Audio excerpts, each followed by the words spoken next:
వ్యాసభట్టారకులు చెబుతున్నాడు, ఆ బ్రాహ్మడు చాలా నియమనిష్టలు కలిగిన వాడు కనుక ఇతని కోరికతోటి బాగా హృదయం ద్రవించిపోయి ఉవాచ పరమప్రియత తం వైశ్యం నృపసత్తమ.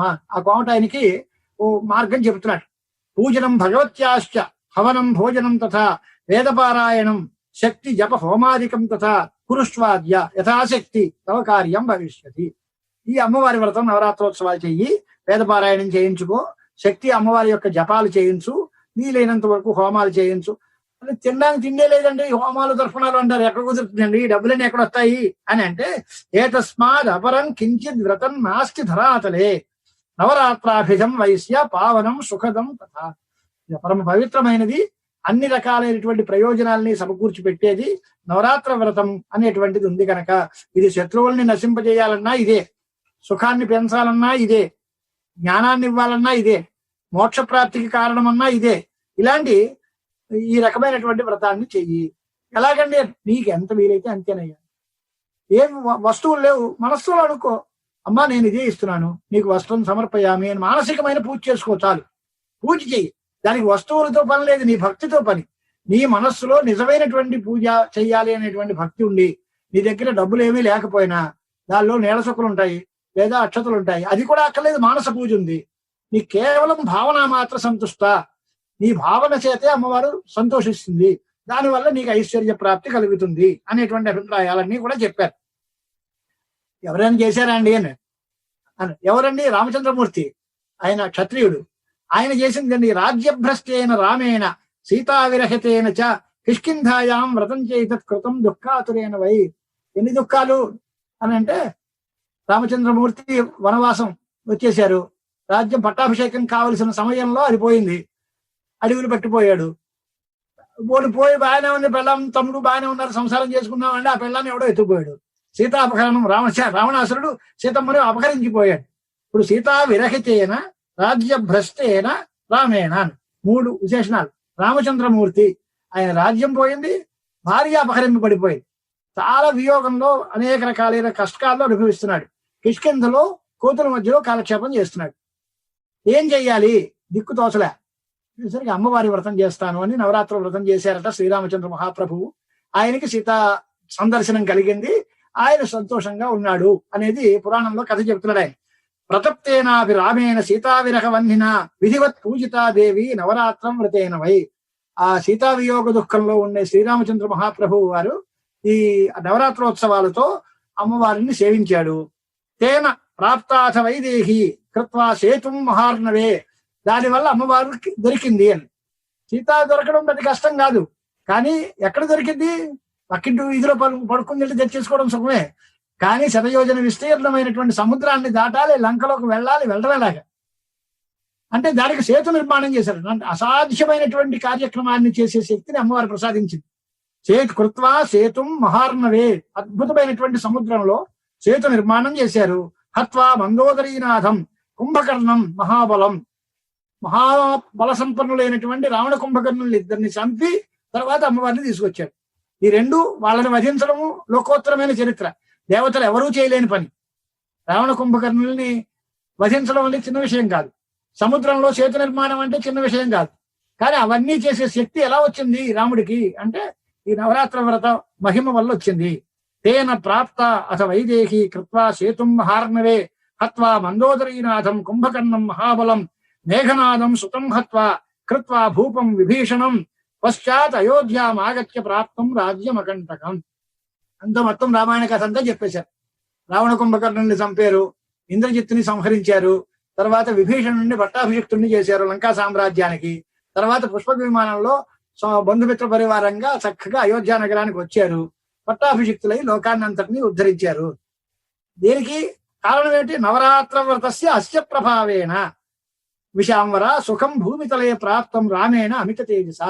అంతటి లోకోత్తర పురుషుడికైనటువంటి శ్రీరామచంద్ర ప్రభువు అంతటి వారికి కూడా ఆ శక్తి రావాలి అంటే ఈ వ్రతం ఉపకరించింది. అలాగే రావణ వధలో దగ్గరికి వచ్చేసరికి అగస్త్యుడు ఆదిత్య హృదయం చెప్తే గాని రావణాసుడు బాణం వేలా రావణుడి మీద. తెలియదా అంటే తెలియదు కాదు, మంత్ర బలం, కర్తవ్యమైనటువంటి విధి విధానంలో చేయాల్సిన పని యొక్క గొప్పతనం చెప్పడం కోసం అంతవరకు వెయిట్ చేసి ఆయన మంత్రం చెప్పిన తర్వాత, ఆదిత్య హృదయం చెప్పిన తర్వాత దాన్ని ధరించి అప్పుడు బ్రహ్మాస్త్రం వేయండి అని దేవతలందరూ చెబితే అప్పుడు వేసి రావణ సంహారం చేశారు. అది ముందే చేయొచ్చు కదా అంటే అసలు ఈ నక్కలు లేకుండా సీతమ్మ వారే చేసేస్తారు ఆ పని. ఆవిడే అంది భస్మార్హ తేజస అని ఆవిడే అంది ఆ మాట. ఇది పెద్ద సమయం ఏం కాదు, ఇది పని కాదు. రావణాసురాన్ని భస్మం చేయడం ఎంత ఒక్క నిమిషం పని. కానీ స్వామివారి అనుమతి లేదు, రామచంద్రమూర్తి అనుమతి లేదు. నేను తపోనిష్ఠురాలనై ఉన్నాను, నా తపస్సు భగ్నం అయిపోతుంది, ఈ చిన్నవాడి మీద నేను కన్నెర చేయడం అనవసరం. అంచేత అది ఆయనకి ప్రతిష్ట కాదు కనుక మా భర్త ఆజ్ఞ లేకపోవడం, నేను తపోదీక్షలో ఉండడం, వాడు ఈ మాత్రమైనా బతికి బట్టగడే అవకాశం ఉంది. కానీ లేకపోతే రావణాసురుని భస్మం చేయడం సీతా పాతివ్రత్యం చేత అప్పుడే అయిపోయింది. దానికి ఈయన పని ఎక్కర్లా, ఈయన అక్కడికి వెళ్ళేక్కర్లేదు. కానీ ఆవిడే కనుక ఆ పని చేస్తే రావణాసురుని కుంభకర్ణుని చంపి పరమాత్మ చేతిలో హతులైతేనే జయ విజయుల యొక్క వరప్రదానము, వాళ్ళ శాపోపసంహారము జరుగుతుంది అని దైవ కార్యము అవదు. ఆ వాడిని ఒక్కడిని చంపేసి వీటిలో వచ్చేసింది లంకా సామ్రాజ్యంలో ఉండే రాక్షసులందరూ పెరిగిపోతారు, లోకానికి ఉపద్రవము తప్పదు. అంటే లోకానుగ్రహం చేయాలి అంటే మొత్తం సమస్త విధమైన నశింపజేస్తే గాని అవదు. అది ఒక్క సీతమ్మ తల్లి తలుచుకుని చేయదు ఆ పని. ఎందుకంటే వాళ్ళు నిరపరాధులు, వాళ్ళని శిక్షించాల్సిన బాధ్యత ఏముంది ఆవిడ మీద. నాకు అపకారం చేసిన రావణుడికి నేను ప్రతీకారం చేయొచ్చు, కానీ దానివల్ల రామచంద్రమూర్తి గౌరవమా తగ్గిపోతుంది, నేనా అనవసరమైనటువంటి తపో విఘ్నానికి భంగానికి కారణం అవుతాను. కాబట్టి నేను ఓపిక పట్టాను అందాడు. అలాగా ఈ రామచంద్రమూర్తికి ఈ నవరాత్ర వ్రత మహిమ వల్ల ఈ రకమైనటువంటి ప్రభావాలన్నీ వచ్చాయి అని వ్యాసుల వారు చెప్పారు. ఇది ఎవరు? ఒక బ్రాహ్మణుడు సుశీలుడు అనే వైశ్యుడికి చెప్పిన ఉపదేశంగా ఆ కథని చెప్పి నువ్వు తప్పకుండా చెయ్యాలి. వాడు చేశాడా అండి వెంటనే వీడి ప్రశ్న కదా మళ్ళీ ఆయన చెప్పాడు బ్రాహ్మణుడు బాగానే ఉంది, ఆ కోమటాన్ని చేశాడంటారా అని అడిగితే ఇది విప్రవచ శ్రుత్వ స వైశ్య తన్ ద్విజం గురుం కృత్వా జగ్రాహ సన్మంత్రం మాయాబీజాభిధం రూప. అయితే అమ్మవారి మంత్రోపదేశం నాకు చెయ్యండి అని అదే ఆ బ్రాహ్మణ్ణే గురువుగా పెట్టుకుని ఆయన దగ్గరే మంత్రాన్ని ఉపదేశం తీసుకుని జజాప పరయాభక్త్య నవరాత్రం అతంద్రిత, నవరాత్రాలు వచ్చే వరకు చక్కగా మంత్ర జపం చేసి అనేక విధాల పూజా పురస్కారాలతో ఆ అమ్మవారిని ధ్యానం చేసేట. ఆ తర్వాత నవ సంవత్సరం చైవ మాయాబీజపరాయణ నవమే వత్సరాంతేతు మహాష్టమ్యాం మహేశ్వరి అర్ధరాత్రేతు సంజాతే ప్రత్యక్షం దర్శనం దదౌ. ఇలాగా ఆ బ్రాహ్మణోత్తముడి దగ్గర మాయాబీజాన్ని మంత్ర ఉపదేశం పొంది ఆయన చక్కగా నవరాత్ర వ్రతం చేస్తూ నిర్విఘ్నంగా ఓ ఏడాది చేసి బాగానే ఉంది కాకుండా 9 సంవత్సరాలు చేశారట.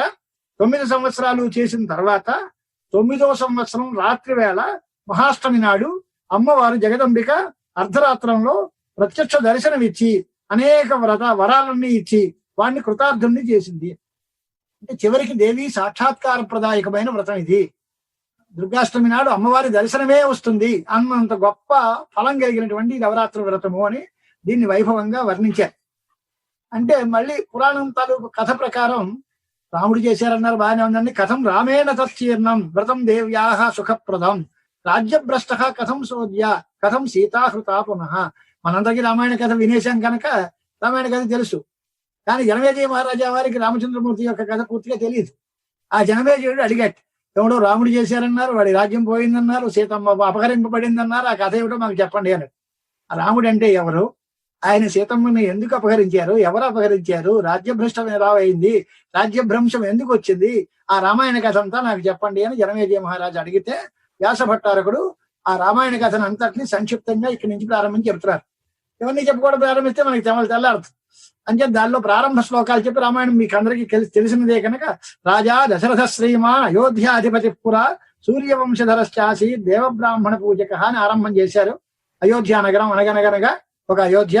ఆ అయోధ్యలో దశరథ చక్రవర్తి, ఆయనకి 4 పుత్రులు 3 భార్యలు, వీళ్ళందరూ అందరూ రాఘవ వంశం అంతా చెప్పుకుంటూ వచ్చి ఆ మారీచుడు మాయామృగంలో వేషంలో రావడం, తర్వాత సీతాపహారం జరగడం, తర్వాత విదేహ నగరంలో వాళ్ళిద్దరూ ఉండటం, ఇవన్నీ కూడా శివధనుర్భంగం చేసి సీతా కళ్యాణం చేయటం, ఇవన్నీ కథలన్నీ చెప్పుకొని వచ్చి రాజా దశరథ పుత్ర విరహేణ ప్రపీడిత జగవు ప్రాణాన్, ఆయన పుత్ర వియోగం చేత దశరథ చక్రవర్తి కాలం చేయడం, పరమపదం పొందడం, అవన్నీ చెప్పారు.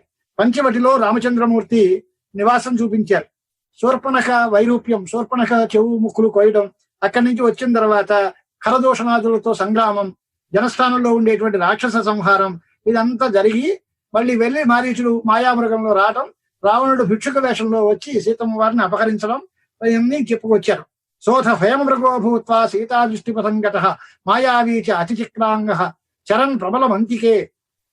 ఈ రకంగా గచ్చ లక్ష్మణ తూర్ణం త్వం హతోసౌ రఘునందన అని అమ్మవారు ఆ మారీచుడి యొక్క మాయా రవం విని హా లక్ష్మణ హా సీత అని వాడు కేకలేస్తే అదంతా నిజం అనుకుని సీతమ్మ వారు బెదిరిపోయి రామచంద్రమూర్తి ఆపదలో ఉన్నారేమో రక్షించవయ్యా అని లక్ష్మణస్వామిని చెప్పారట. చెప్తే గచ్చ లక్ష్మణ తూర్ణం త్వం అన్నాడు. అప్పుడు లక్ష్మణస్వామి అన్నాడు, అంబా రామవధాదపి నాహం గచ్చేద్య ముక్త్వా త్వాం అసహాయామిహాశ్రమే. రామచంద్రమూర్తికి వచ్చిన ఆపద ఏమీ లేదు. ఆయన ఎవరు ఏ రకమైనటువంటి ఆపదని కల్పించడానికి అసమర్థులు, ఎవరు ఏం చేయలేరు. త్రైలోక్యం కలిసి వచ్చి ఒక చోట కూర్చున్న రామచంద్రమూర్తికి ఎటువంటి విఘ్నము రాదు. నేను వెళ్ళను నిన్ను వదిలేసి అనే మాట అంటే వారు ఆవిడ గట్టిగా ఏడుస్తూ బాధ పెడుతూ భయపెడుతూ శపిస్తూ రకరకాలైనటువంటి అపనిందా వాక్యాలన్నీ పలికి మొత్తం మీద లక్ష్మణస్వామిని పంపించే వరకు నిద్రపోలేదు ఆవిడ వెళ్ళాడు. రావణుడు వచ్చాడు, రావణుడు పట్టుకుపోయాడు. అంతా రామాయణ కథ అంతా ఇక్కడి నుంచి పెట్టుకుంటూ వచ్చారన్నమాట. వాడు చెప్తూ రావణాసురుడు చెప్పిన మాటలను కొన్ని మాటలు చెప్పారు. లంకేశోహం వరాలాక్షి శ్రీమాన్ మందోదరీపతి త్వత్కృతే కృతం రూపం మయా యత్సం శోభనాకృతే ఆగతోహం వరారోహే భగిన్యా ప్రేరితోథవై జనస్థానే హతౌ శ్రుత్వా భ్రాతరౌ ఖరదూషణౌ. ఇక్కడికి ఎందుకు వచ్చాను అని మాయావేషంలో వచ్చాడు. తర్వాత నిజ రూపాన్ని చూపించి నేను మండోదరీపతి అయిన లంకానాథుణ్ణి రావణాసురుణ్ణి, మా చెల్లెలు శూర్పణఖ చెప్పగా నేను ఇక్కడికి వచ్చాను. జనస్థానంలో మా సోదరులైన ఖరదూషణులు చచ్చిపోయారు, మీ వాళ్ళ చేత అపకారం పొందారు అనేటువంటి మాట విన్నాను కనుక పూర్తిగా పట్టరాజ్ఞి అయి నా పట్టమహిషివై నాకు సుఖాన్ని ఇచ్చట్టేపెట్టు. దాసోస్మి తవ తన్వంగి స్వామిని భవభావిని అని నాకు నువ్వు అధిపతిగా అట్టే పెట్టుకుంటాను, నిన్నే అన్ని రకాల పూజిస్తాను, నీకు నేను దాసుణ్ణి. ఇలా కనుక వచ్చే మాట అయితే సరే ఈ రకంగా ఉండాలి. జనకుడు కూడా నాకు అనుబంధం చేశాడు అని జనకుడికిను రావణాసురుడికి కూడా ఒక సంభాషణ పూర్వం జరిగింది అనే వృత్తాంతాన్ని చెప్పారు. పితాతే యాచత పూర్వం మయా వై త్వత్కృతే బలే జనక మామువాచ ఇత్తం పణబంధో మయా కృత రుద్రచాప భయాన్ నాహం సంప్రాప్తస్తు స్వయంవరే అని. అప్పుడు అడిగాడు, నేను నీకు అమ్మాయి మా సీతమ్మని నాకు ఇచ్చి పెళ్లి చేయని నేను అడిగాను అన్నాడు జనకుడిని. జనకుడు ఏమన్నాడు అంటే, పణబంధం పెట్టామయ్యా, శివధనుర్భంగం ఎవరు చేస్తారో వారికే ఇవ్వాలి అని నియమం, నువ్వు ఆ పని చేస్తే నీకే ఇస్తాను అన్నట్టు. కానీ నేను మహాశివభక్తుడిని కనుక శివధనుస్సుని విరవడం అనేది నాకు ఇష్టం లేక నేను అక్కడికి వెళ్ళలేదు స్వయంవరంలోకి అని చెప్పాడు. మన వాళ్ళ సినిమాల్లో ఏం చూపించేశారు, రావణాసురుడు బలం చాలలేదు, సీతమ్మేమో ఆ వరదలుగా పట్టుకెళ్ళి తీసుకుని అవతల వాడేసింది దాన్ని బంతి తీసుకోవడానికి, రావణాసురుడు శివధనుస్సుని ఎత్తడానికి కూడా సమర్థుడు కాలేదు అని చూపిస్తారు. ఆయన తప్పు. కైలాస పర్వతాన్ని ఎత్తేసిన వాడు శివధనుస్సును ఎత్తలేకపోతాడా? కానీ ఆయన చెప్పిన మాట ఏంటి, రుద్ర చాప భయాత్ నాహం సంప్రాప్తస్తు స్వయంవరే. ఆ సీతా స్వయంవరానికి నేను రాలేదు. నాకెందుకంటే దాని మీద అంతటి గౌరవం, శివుడి తాలూకు ధనుస్సు కనుక నేను అత్యంత శివభక్తుడిని కాబట్టి దాన్ని విరవడం అనేది నాకు ఇష్టం లేక నేను ఆ స్వయంవరానికి రాలేదు. వనేథ సంస్థితాం శ్రుత్వా పూర్వానురాగమోహిత ఆగతోస్మి. ఇప్పుడు నీ వెళ్ళైపోయింది, నేను వదిలేశాను. మళ్ళీ అయిపోయిన తర్వాత నీకు వివాహం అయిందని ఇక్కడికి వచ్చావని అడవుల్లో కష్టపడుతున్నావని విన్న తర్వాత అయ్యో సీతమ్మ ఇంత కష్టపడుతోందా, అయితే నేనే తీసుకుని నా పట్టమహిషం చేసుకుంటాను అని ఇప్పుడు వచ్చాను. ఇప్పుడు ఆ పణబంధం లేదు కనుక శివధనుస్సుని విరవడం ఇలాంటి తమాషాలు ఏం లేవు. అంచేత బలం చూపించి నువ్వు ఆపదలో ఉన్నావు కనుక నేను నీకు ఉపకారం చేసినట్టు ఉంటుంది, నా కోరిక తీర్చుకున్నట్టు ఉంటుంది, కాబట్టి నేను నీ దగ్గరికి వచ్చాను అని చెప్పాడు. ఎంత లౌక్యంగా మాట్లాడాడు సీతమ్మతో. చెప్పిన తర్వాత ఆగమ్య వచోదుష్టం జానకి భయ విఫల పేపమాన స్థిరం కృత్వా మనోవాచమువాచ. ఆయన పౌలస్య చాలా తప్పు మాట మాట్లాడుతున్నావయ్యా, నేను కేవలం ఎక్కడ పడితే అక్కడ తిరిగి ఎవరు డబ్బు ఉంటే వాడితో వెళ్ళిపోయే స్వైరణి జాతి స్త్రీని కాదు. నాహం వై స్వైరణి కింటు జనకస్య కులోద్భవా. జనకరాజేంద్రుల యొక్క కులంలో పుట్టిన వాడిని. దాన్ని గచ్చ లంకాం దశాస్య త్వం రామ త్వాం వై హనిష్యతి. నువ్వు వెళ్ళిపో లంకా నగరం, లేదా ఇక్కడ ఉండి చంపేస్తాడు రాముడు, అంచేత వెంటనే వెళ్ళిపో, నీకు బత్కృతే మరణం తత్ర భవిష్యతి నసంశయ. అంచేత ఆ పర్ణశాలలోనే ఆవిడ రావణాసురుడికి వార్నింగ్ ఇచ్చింది. ఆయన లేని టైంలో నువ్వు వచ్చావు కనుక ఈ మాత్రం కవులు చెప్తున్నావు, కానీ ఆయనే ఇక్కడ ఉంటే ఇప్పుడే చంపేస్తాడు నిన్ను. అంచేత ఆయన పరాక్రమం నీకు తెలియదు, నేను ఎలా పడితే అలా వచ్చేదాన్ని కాదు, అంచేత నీతో నేను రాను, నువ్వు లంకాకి వెళ్ళి సుఖంగా ఉండు, నీకు మొత్తం సకుటుంబంగా లంకానాశనం అయిపోవాలి అంటే నీకు ఈ దురాలోచన వచ్చింది తప్ప ఇది సరైన మార్గం కాదు అని ఉపదేశం చేసింది. కానీ అదేం వెళ్ళలేదు. వాడు వెళ్ళిపోయాడు. ఆ లంకలో ఏడుస్తూ పాపం అశోకవనికాయాం స్థాపిత రాక్షసీయుత సౌవృత్తా నైవచలిత సామధానాదిభిక్కిల అంత కష్టంలో ఉన్న అశోకవనంలో ఉన్నప్పటికీ ఆవిడ స్వధర్మాన్ని ఏ పరిస్థితుల్లోనూ వదలలేదు. స్వధర్మ వృత్తాంతాన్ని చక్కగా స్వధర్మాచరణం పరిపాలిస్తూనే ఉందిట. ఆ రావణాసురుడు చెప్పాడేదో ఇత్యుక్త్వాసౌ గత ప్రాణ సంస్కృతో రాఘవేన వై మధ్యలో ఆ జటాయు వృత్తాంతము ఇవన్నీ కథలన్నీ చెప్పుకొచ్చారు అనుకోండి. ఇదంతా మొత్తం చెప్పే మాట అయితే చాలా కష్టం, ఎక్కువైపోతుంది టైం. అయితే దీనిలో సుగ్రీవుడితో మైత్రి, విభీషణుడి యొక్క శరణాగతి, ఈ రకంగా హనుమత్ స్వామి వారి యొక్క దాస్యభావం, వీటిని అన్నిటినీ వర్ణించి శృణు రామ సదా నిత్యా శక్తి రాజ్యాసనాథని సర్వకామప్రదాదేవి పూజిత దుఃఖనాశని దానికోసమని ప్రారంభం చేస్తూ రాముడు ఈ సీతా వృత్తాంతాన్ని సీతా అపహరణ వృత్తాంతానికి బాధపడుతూ ఉన్నప్పుడు సీతమ్మ తల్లిని మళ్ళీ పొందడం కోసం దేవీ నవరాత్రోత్సవం చేశారు అని కదా అన్నారు మీరు. దానికి బీజం ఎక్కడ? అది ప్రధానమైనటువంటి కారణం.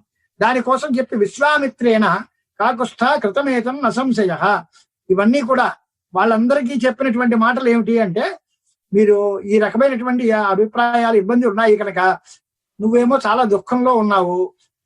నీ అమ్మవారేమో రమాంశ సంభూత మహాలక్ష్మి అంశతో పుట్టింది. ఆవిడ కోసం నువ్వు అంత విచారం చేయాల్సిన పని లేదు. ఆవిడ పుట్టడం ఎవరి కోసం పుట్టింది అంటే వినాశార్థం కులస్యైవ యాళి స్రగివ సంభ్రమాత్. పెద్ద మహాసర్పం ఎలా పుట్టిందో ఆ రకంగా రాక్షస కుల విధ్వంసనానికి పుట్టినటువంటి జగన్మాత ఆవిడ. అంచేత కురు ధైర్యం మహాబాహో తత్ర సా వర్తతే అవశ సతీ ధర్మరత సీత త్వాంధ్యాయంతి దివానిశం. రాత్రింబగళ్ళు నిన్నే ధ్యానం చేస్తూ పరమ పతివ్రత శిరోమణి సీతమ్మ తల్లి అశోకవనం దగ్గర ఉంది అని పురమాయించి చెప్పారు. చెప్పిన తర్వాత వాళ్ళు ఉపపాదన చేస్తూ ఆయన రాసి వ్రతం కురుష్వ శ్రద్ధావాన్ ఆశ్వినేమాసి సాంప్రతం, ఈ ఉపాయం చెప్తాను వినవయ్యా నీకు రాఘవ అని రాఘవుడికి మహర్షి ఉపదేశం చేస్తున్నారు. యాత కమలపత్రాక్షి వర్తతే వీక్షిత మయా ఉపాయం కథయామి అద్య తస్య నాశాయ రాఘవ వ్రతం కురుష్వ శ్రద్ధావాన్ ఆశ్వినేమాసి సాంప్రతం నవరాత్రోపవాసం చ భగవత్యా ప్రపూజనం సర్వసిద్ధికరం రామ జపహోమ విధానత అని ఆయన రాముడికి మహర్షి ఉపదేశం చేశారు. నువ్వు ఈ వ్రతం చెయ్యి, అలా చేసినట్లయితే నీకు పూర్తిగా జరుగుతుంది, నీ కోరికలన్నీ తీరుతాయి.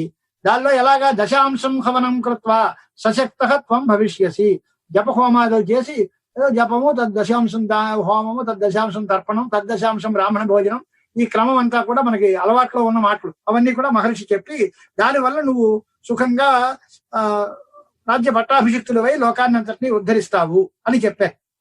ఇదివరకు ఎవరైనా చేశారా అని, కష్టాలు వచ్చిన పని ఇదేనయ్యా అని. అన్ని కష్టాలు వచ్చిన వాళ్ళందరూ చేసిన పని ఏమిటి అంటే విశేషేణ కర్తవ్యం పుంసా కష్టగతేనవై. అందరూ అన్ని రకాల సుఖంగా ఉన్న వాళ్ళు చేశారా లేదా తర్వాత మాట. ఆపదలు వచ్చినప్పుడు తప్పనిసరిగా అందరూ ఇలాగే చెయ్యాలి.